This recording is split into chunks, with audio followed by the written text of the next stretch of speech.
25 दिनों से झारखंड राज्य के छात्रों द्वारा जो प्रोटेस्ट चल रहा था रांची के जयपाल सिंह मुंडा स्टेडियम में, उस प्रोटेस्ट की जो मांगे थी, जिनमें कुछ मांगों पर सहमति सरकार के द्वारा पूर्व में बन चुकी थी, लेकिन 2-3 महत्वपूर्ण बिंदु थे, मांगे थे, जिन पर सरकार की सहमति नहीं बन रही थी, जिसके कारण प्रोटेस्ट कंटिन्यू जारी था। और अभी सूचना मिली है, आज मुख्यमंत्री हेमंत सोरेन जी के नेतृत्व में कैबिनेट की बैठक में शेष जो मांगे थी, खासकर जो छात्रों की सबसे महत्वपूर्ण मांग रही, टीडीपीएल के द्वारा ली गई सारी परीक्षाएं उन्हें रद्द की जाए, जिस पर छात्र डटे थे, अड़े थे, अडिग थे। और फाइनली आधी रात छात्रों के पक्ष में, छात्रों की संघर्ष के पक्ष में झारखंड सरकार का फैसला होता है, मुहर लगती है और सारी मांगे जो शर्तों पर थी, जो चाहते थे छात्र, उन्हें पूर्ण कर लिया गया। तो चलिए, बहुत खुशी की बात है। झारखंड के छात्रों के लिए ऐतिहासिक दिन, उनकी एकता ने, उनकी चट्टानी एकता ने, संघर्ष ने, त्याग ने, बलिदान ने यह दिखलाया कि लोकतंत्र में आंदोलन का महत्व क्या होता है। कि जब किसी ने ठीक ही कहा है कि जब सड़कें सूनी हो जाए तो सदन आवारा हो जाता है। आज सड़कों पर छात्रों के आंदोलन ने उस कथन पर मुहर लगाई और इस जीत में, इस संघर्ष में सभी ने अपनी अपने स्तर से भूमिका दी। जिनकी भी भूमिका रही, उन सबों को एक साथ हुल जोहार, क्रांतिकारी जोहार।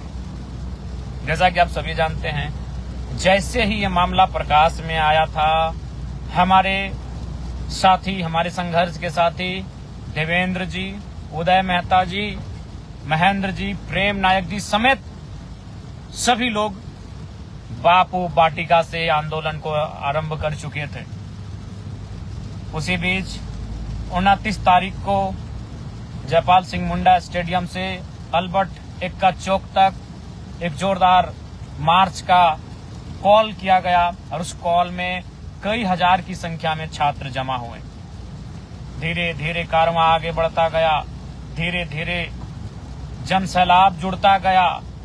सब इस आंदोलन के भाव के साथ जुड़ते गए, क्योंकि सबको मालूम था यह आंदोलन केवल आज के लिए नहीं है, आने वाली पीढ़ियों का भविष्य भी तय करेगी। जिस प्रकार से तमाम परीक्षाओं में गड़बड़ी के मामले सामने आए थे, उन मामलों पर जो डर था कि आज वर्तमान पीढ़ी के साथ अन्याय हो रहा है, कल को आने वाली पीढ़ी के साथ अन्याय होगा, और इसी के साथ लोग जुड़ते गए और आज देखिए छात्रों के संघर्ष की जीत हुई। टीडीपीएल जैसी भ्रष्ट संस्था ने जितने भी परीक्षाएं ली हैं, उन सारी परीक्षाओं को स्थगित किया गया, रद्द किया गया।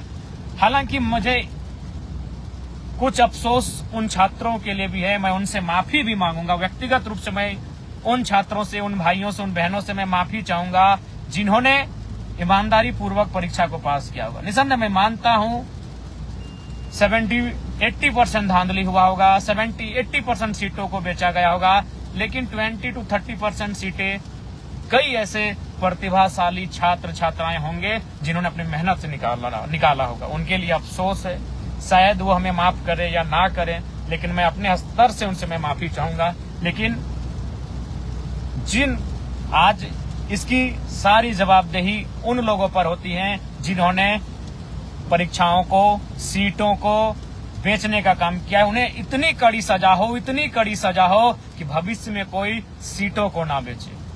सीट बेचना सबसे जघन्य अपराध की श्रेणी में आना चाहिए। सरकारों को यह तय करना होगा, क्योंकि उनमें कई पीढ़ियां बर्बाद हो जाती हैं, लाखों के सपने टूट जाते हैं, बिखर जाते हैं, घर परिवार टूट जाते हैं, बिखर जाते हैं।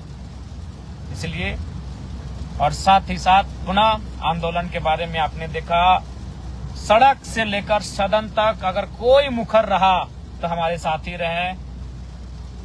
सदन में मैं आवाज बनकर गया और हमारे साथी देवेंद्र जी, उनके संघर्ष को पूरे देश ने शीश झुकाया।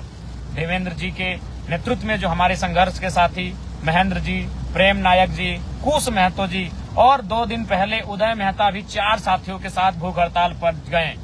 तो कहीं ना कहीं जो उन्होंने संघर्ष ग्राउंड पर दिखाया, जो उन्होंने संघर्ष धरना स्थल पर दिखाया, सत्याग्रह पर दिखाया, बापू वाटिका में भींगते हुए दिखाया, जो संघर्ष उन्होंने विधानसभा घेराव के दौरान दिखाया, जो संघर्ष उन्होंने भूख हड़ताल पर दिखाया, उस संघर्ष को आज न्याय मिला और उस संघर्ष की आवाज को मैंने विधानसभा में बुलंद करने का काम किया। इकलौता विधायक जिन्होंने विधानसभा के अंदर, झारखंड विधानसभा के भीतर ये मुद्दा को उठाया था कि TDPL में द्वारा ली गई सारी परीक्षाएं अभय तिवारी के नाम जिन जिन परीक्षाओं में संलिप्त, तो सारी परीक्षाओं को रद्द करते हुए सरकार इस पर कार्रवाई करे। तो चलिए आज सभी साथियों ये, और आपने भी जो कहावत है ना कि लड़ सकते हो तो लड़ो, अगर लड़ नहीं पा रहे हो तो तुम बोलो, बोल नहीं पा रहे हो तो लिखो, और अगर लिख नहीं पा रहे तो जो लोग लड़ रहे हैं, बोल रहे हैं, लिख रहे हैं, उनका साथ दो। चूंकि सबने कहीं ना कहीं अपने स्तर से सहयोग किया, साथ दिया, सबों को धन्यवाद। और विशेषकर उन साथियों को जिन्होंने जो 25 दिनों से धरना स्थल पर डटे रहे, जो 25 दिनों पर जयपाल सिंह मुंडा स्टेडियम में डटे रहे, उन भाइयों को, उन बहनों को सबसे विशेष धन्यवाद, सबसे विशेष जोहार मेरा रहेगा साथियों। और साथ ही साथ अब के आंदोलन, खासकर जो जेनजी के समय में जो आंदोलन होंगे, यह आंदोलन अब कहीं ना कहीं मूल रूप से शिक्षा, स्वास्थ्य और रोजगार पर बात करेंगे। छात्रों से संवाद करना होगा, छात्रों की मांगे माननी होगी, ये सरकारों को तय करना होगा। अब वो अपने समीकरण के भरोसे सत्ता में नहीं आएंगे, अब वह किसी भी समीकरण के भरोसे सत्ता में जो आने का ख्वाब देखते हैं, वह समीकरण के बदौलत नहीं आएंगे। अब उन्हें मुद्दों पे बात करनी होगी, उन्हें शिक्षा पर बात करना होगा, रोजगार पर बात करना होगा, फेयर एग्जाम पर बात करना होगा, पेपर लीक रोकने पर बात करना होगा, अच्छे से एग्जाम। तो साथियों, ये आप सबों के संघर्ष, आपकी दुआ की जीत है। और विशेषकर धरना स्थल पर जितने भी साथी डटे रहे, हालांकि बीच में 2 पंडाल बना, लेकिन मैंने सदैव कहा पंडाल 2 बने हैं, विचार एक हैं, मुद्दे एक हैं, मांग एक हैं, और हम सबों की सहमति एक है। और फाइनली आज उसी सहमति, वही एकजुटता के कारण सरकार को हमारी मांगों को पूरी करनी पड़ी। पुनः मैं सभी का धन्यवाद, सभी को जोहार। और विशेषकर जो 25 दिनों से धरना स्थल पर डटे रहे, बने रहे, जिन्होंने आंधियां सही, जिन्होंने तूफान सहा, जिन्होंने गर्मियां सही, जिन्होंने भूख सहा, जिन्होंने प्यास सहा, जिन्होंने तकलीफ सहा, जिन्होंने घर वालों के आंसुओं को देखा और टूटने के बजाय, बिखरने के बजाय वो मजबूत होते गए, मजबूत होते गए, मजबूत होते गए और डटे रहें। उसी डटने का परिणाम है ये खड़ा हिमालय बता रहा है, डिगो ना आंधी पानी में, अविचल होकर डटे रहो सब संकट तूफानी में। और हर प्रकार के तूफानी से तूफानी परिस्थिति में भी हमारे साथी डटे रहें, उसी का ये परिणाम है। और साथ ही साथ विशेष धन्यवाद उन आंदोलनकारियों का जिन्होंने अन्न का त्याग कर दिया, जिनमें सबसे पहले देवेंद्र नाथ महतो जी का नाम आता है, जिन्होंने शुरुआत की हंगर स्ट्राइक की। हंगर स्ट्राइक की शुरुआत अगर किसी ने की तो देवेंद्र नाथ महतो जी ने की। उसके दूसरे दिन महेंद्र प्रसाद, प्रेम नायक और 2 नाम जुड़े। उसके बाद छात्रों की ओर से भी 4 नाम जुड़े, जिनमें हबीबा बहन, सविता बहन, राहुल क्रांति और पाल भाई रहे। उसके बाद कुश महतो भी जुड़े उस भूख हड़ताल की कड़ी में, और 8 लोगों ने कंटिन्यू भूख हड़ताल किया। 8 लोग कंटिन्यू भूख हड़ताल पर रहे, जिन्होंने 12 दिन, 13 दिन, 14 दिन तक भूख हड़ताल किया, 15 दिन तक भूख हड़ताल किया। हालांकि बीच में महेंद्र जी, जिनके सीने में इन्फेक्शन होने के कारण उन्हें इलाज के लिए बाहर भेजा गया, और केवल उनके ही भूख हड़ताल को तुड़वाने का कार्य किया, हम सबों ने अनुरोध करके किया।